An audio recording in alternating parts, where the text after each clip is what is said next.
皆さんこんにちは。こちらは真空管アンプキット TU8200R です。発売は2019年。当時の値段は85,800円でした。いろんな弾を交換して楽しめるように作られたユニークな商品です。弾によって音色が違うという噂がありますが、本当でしょうか？今回はこのキットを使って真空管の音の違いを解明していきます。このモデルの主なスペックは次の通りです。最大の特徴はアクティブオートバイアスです。これは真空管にかかる電流や電圧をフィードバック制御で自動調整する仕組みのようです。動作点を最適化するだけではなく、ばらつきまでなくして真空管本来の特性を引き出すことができます。5極管の血栓を3極管やウルトラリニアに切り替える機能がついています。真空管アンプにはハムノイズが出やすい欠点があります。FET リップルフィルターはこれを小さくする回路です。どのくらい効果があるのか測定で確認していきます。これと類似のモデルに次がありました。今回ご紹介する 8200R はカップリングコンデンサに高分子の電解コンデンサが使われています。最新の8400はプリアンプの部分にオペアンプが使われています。どのモデルもアクティブオートバイアスを搭載していて、手軽に弾の交換を楽しむことができます。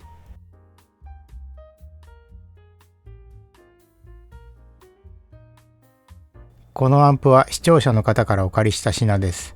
念のため状態を確認します。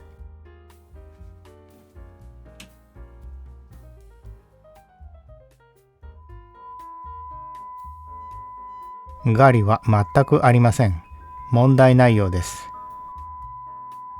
中身を確認します。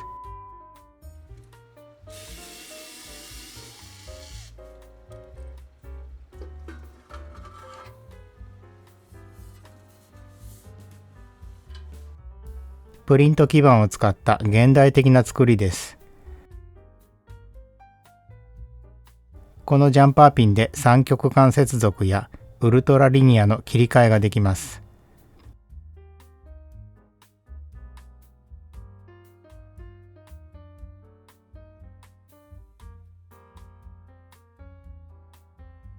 コンデンサがオーディオグレードの高級品に変更されています。マスターボリュームはガリが出にくい密閉型です。比較に使う真空管は次の通りです。出力管7種類、増幅管が8種類あります。これも一緒にお借りしました。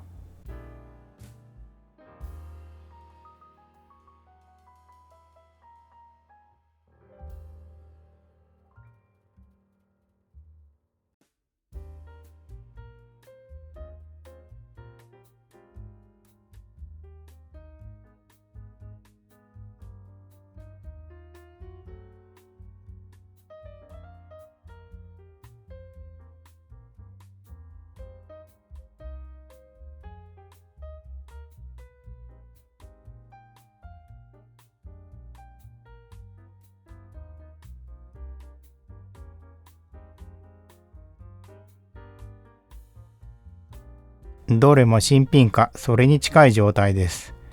今回はこれらの弾を使って真空管の音の違いを詳しく調べていきます。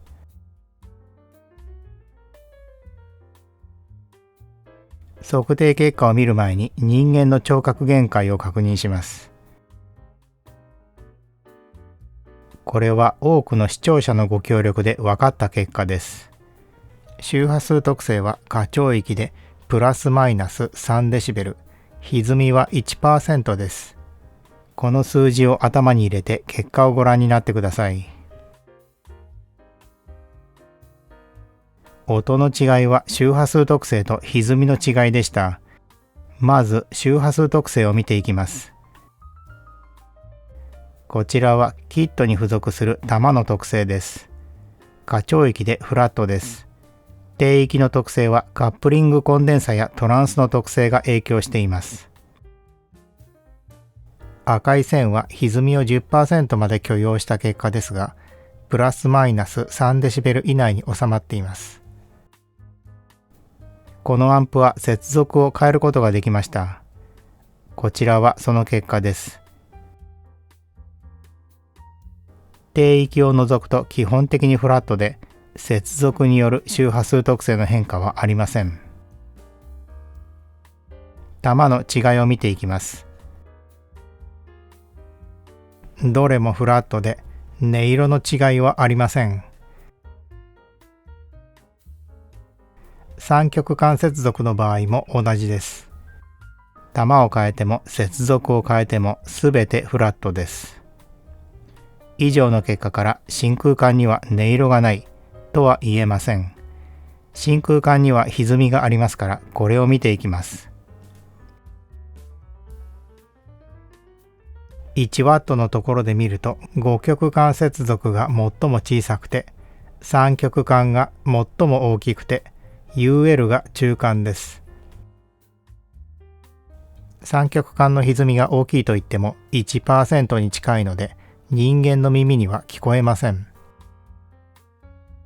3つのカーブはだいたい同じ形です。接続を変えた結果はカーブが横に移動するだけのように見えます。実際の歪みを観察します。低周波の山はハムノイズです。FET リップルフィルターが効いていて、十分小さなレベルに収まっています。音色に関係する歪みはこの部分です。2次と3次の歪みが目立ちます。この歪みのことを倍音と呼ぶことがあります。真空管は偶数倍の歪みが多いという噂がありますが、そうでもありません。どちらにせよ、聴覚限界の 1% はマイナス 40dB のラインですから、ここから下の出来事は耳に聞こえません。こちらは接続の違いです。歪みの中身に違いがあります。三極間接続は右肩下がりの特性です。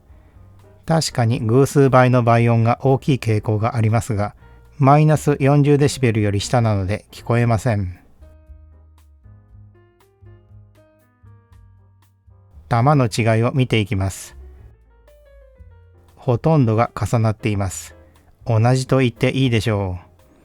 一つだけ優秀な玉があります。キットに付属していた JJ の 6L6GC です。たまたま当たりを引いたのか、もともとこういう特性なのかわかりません。こちらは三極間接続の場合です。一部に性能の悪い玉がありますが、だいたい重なっています。歪みの中身を見ていきます。多少の違いはありますが、どれも耳に聞こえないレベルです。こちらは三極間接続の結果です。5極間接続に比べると3倍の歪みが少ない傾向があるようです。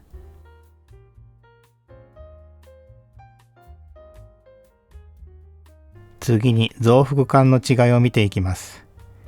出力管は最も歪みが小さかった条件にしています。ほとんど重なっています。すべてフラットで玉の違いはありません。こちらは歪みです。若干性能の低い玉がありますが、ほとんど重なっています。歪みの中身を見ていきます。3次の歪みが大きい玉がありますが、マイナス 40dB から下なので人間の耳には聞こえません。以上の結果から1W 程度、つまり歪み 1% 以下では真空管に音色はないと考えられます。真空管の音を聞いてみましょう。今からお聞きいただくのは次の音です。今回は真空管の音をお聞きいただきます。1番の原音は音楽ソースそのものです。YouTube の配信では CD 並みの音質です。2番は EL34 の音です。3番は KT88 の音です。どちらも2次の倍音が多く含まれる3極間接続です。測定データは一部に過ぎないのか、人間にはデータに現れない違いが聞こえるのか、今回は答えを伏せてお聞きいただきます。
音楽室の古いピアノにもたれて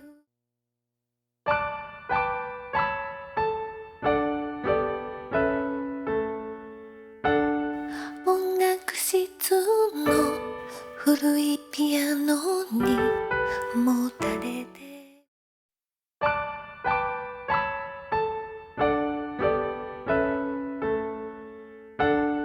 音楽室の古いピアノにもたれて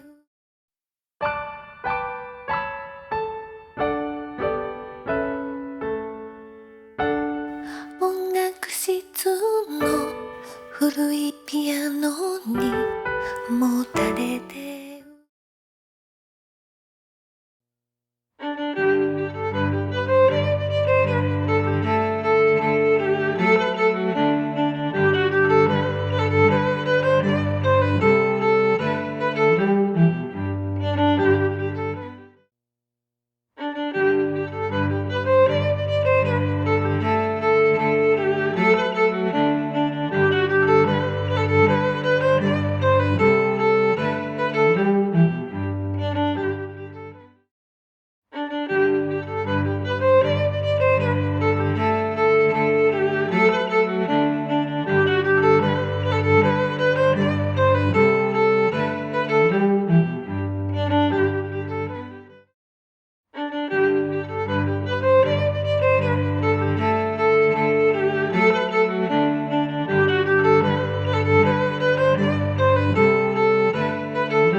いかがでしたでしょう。真空管の音が何番だったか分かった方は答えをお聞かせください。以上の結果をまとめると次の通りです。歪みが 1% 以下では真空管に音色はありません。型番による違いも接続の違いもメーカーの違いもありません。すべて同じ音です。真空管は柔らかい音がするとか音色が豊かとか言われています。これは偶数倍の歪みが多いからとされていますが、本当でしょうか。次回は歪みと音の関係を詳しく見ていきます。